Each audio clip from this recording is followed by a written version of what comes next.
The diner was unusually peaceful that morning, filled only with the soft clinking of cups and the low hum of conversation.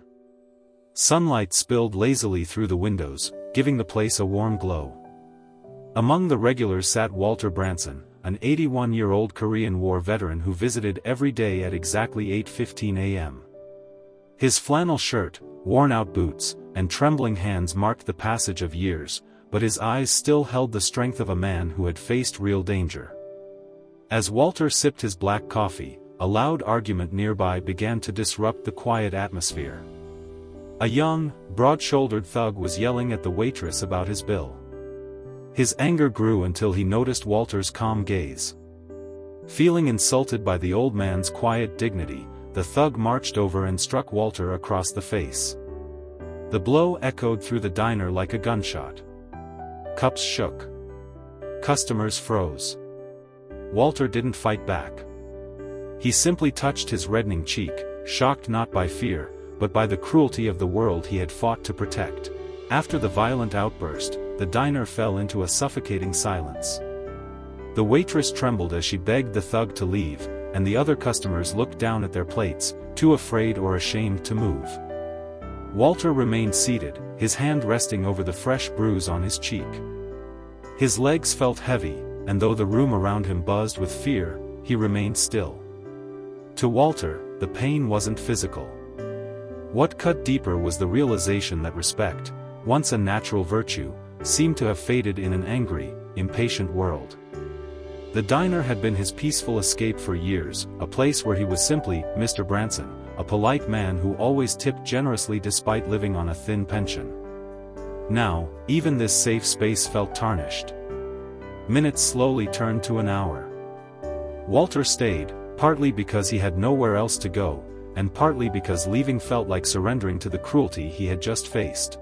Just when the weight of silence seemed unbearable, the bell above the diner door jingled. A group of men walked in, tall, strong, their leather vests decorated with symbols, their boots hitting the floor with purpose.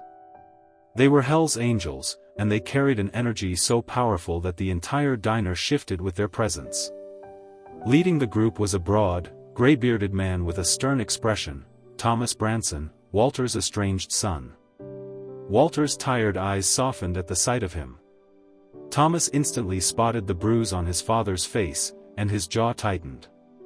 The other bikers noticed, exchanging looks of controlled anger. But Thomas didn't start a fight. Instead, he walked slowly to Walter's booth, sat across from him, and gently placed his calloused hand over his father's trembling one. Years of distance, misunderstandings, and silence seemed to melt in that wordless moment. The thug finally noticed the bikers and smirked, mocking Walter by asking if he needed backup. The customers tensed, expecting a violent eruption. The thug puffed out his chest confidently, unaware of who he was actually taunting. Thomas remained seated, calm and composed, while the other bikers stood firmly behind him, a wall of silent strength. Thomas then spoke in a low, powerful voice. "That man you hit is my father. An 81-year-old veteran who gave more to this country than you ever will." The thug's confidence cracked instantly. His grin faded as the weight of the room pressed down on him, the customers' stares, the biker's silent judgment, and the quiet dignity of the old man he had struck. Thomas didn't raise a fist, he didn't need to. His presence and words carried more force than violence ever could. The thug backed away slowly, muttering under his breath before fleeing out the door. No one followed. Shame was punishment enough. When the danger had passed, Walter finally exhaled the breath he had been holding. For the first time that morning, a small smile appeared on his face, tired, but genuine. His son had defended him, not with fists, but with loyalty and respect. It was the greatest gift Walter could have asked for. The waitress brought fresh coffee for both men, still trembling but grateful. Customers slowly began to approach Walter one by one, apologizing for not stepping in earlier and offering words of respect. The tension in the diner lifted, like sunlight breaking through clouds. Walter looked at Thomas with gentle pride. His voice, raspy but steady, said, "I fought battles long ago, son. But none as hard as keeping a family close. Thomas nodded, unable to hide the emotion behind his strong exterior. Years of distance between them had begun to dissolve in a single, meaningful moment. From that day on, the diner transformed from a routine breakfast spot into a symbol of healing and connection.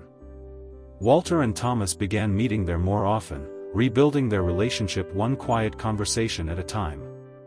Sometimes Thomas arrived with his biker brothers, who treated Walter with deep respect, not because he demanded it, but because he deserved it. People in the diner never forgot the day when cruelty was outweighed by love and loyalty.